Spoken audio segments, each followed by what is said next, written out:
আওয়ামী লীগ ও বিএনপির বাইরে তৃতীয় শক্তির প্রতিষ্ঠা করতে বিভিন্ন সময় নানামাত্রিক সমীকরণ হয়েছে, তবে কোনো অঙ্কই শেষ পর্যন্ত মেলেনি। চলমান রাজনৈতিক বাস্তবতায় আবারও একটি জোট গঠনের জন্য কাজ করছেন ডক্টর কামাল হোসেন ও মাহমুদুর রহমান মান্না। তাদের সঙ্গে যুক্ত হয়েছেন জাসদের আসম আব্দুর রব ও বিকল্প ধারার অবসরপ্রাপ্ত মেজর মান্নান। আরও যারা এই প্রক্রিয়ার মধ্যে আসতে রাজি আছেন তারা আসুন, আবেদন জানাচ্ছি।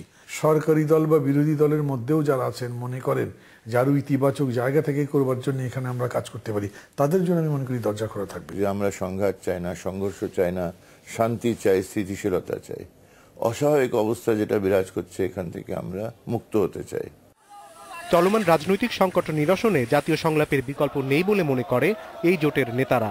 তারা বলছেন, প্রকৃত গণতন্ত্র ও মানবাধিকার প্রতিষ্ঠায় সাধারণ জনতাকেই উদ্যোগ নিতে হবে।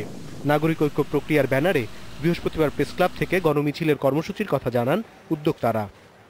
মত প্রকাশ, সভা সমাবেশের অধিকারের উপর হস্তক্ষেপ বন্ধ করো, জাতীয় সংলাপ শুরু করো, এই দাবিতে মিছিল করব, যাতে গণতন্ত্রের পথটা উন্মুক্ত হয়, প্রশস্ত হয়।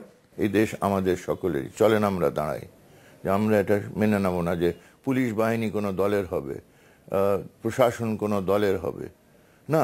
দলের কন্ট্রোল কিছু থাকতে পারে, কিন্তু যখন ক্ষমতা প্রয়োগ করে তারা দলের স্বার্থে করবে না, জাতীয় স্বার্থে করবে।